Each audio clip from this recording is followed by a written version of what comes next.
அடுத்தது விஷாதக, துக்க மிகுதியினால என்ன செய்வதுன்னு அறியாம இருக்கக்கூடிய நிலை.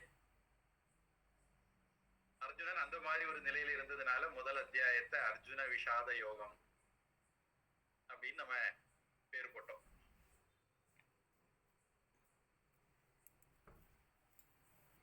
இதுல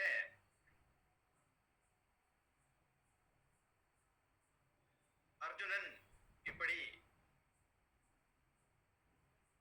சோக மோகத்துல இருந்ததுனால, அப்படி யாரு சோக மோகத்துல இருக்காங்களோ அவங்கள எல்லாம் நம்ம சம்சாரின்னு சொல்லலாம். அப்படி சோக மோகத்துல இருந்ததுனால சம்சாரத்தினால கவலைப்படுகிறவனாகவும் இருந்தான், கவலையில மூழ்கிட்டான்.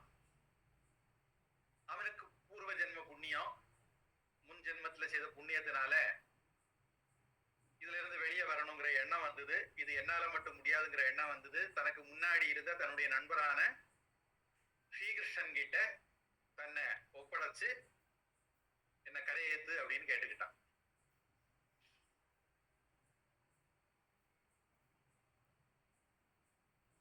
கிருஷ்ணன் அதனால, அர்ஜுனன் சரணடைந்ததுனால, சிஷ்யனானதுனால, இவ்வளவு நாள் ரெண்டு பேரும் தோஸ்து தான், ஒரு வாரத்தை உபதேசம் பண்ணவே இல்லையே, இப்பதான் உபதேசம் பண்ண தொடங்குறார்.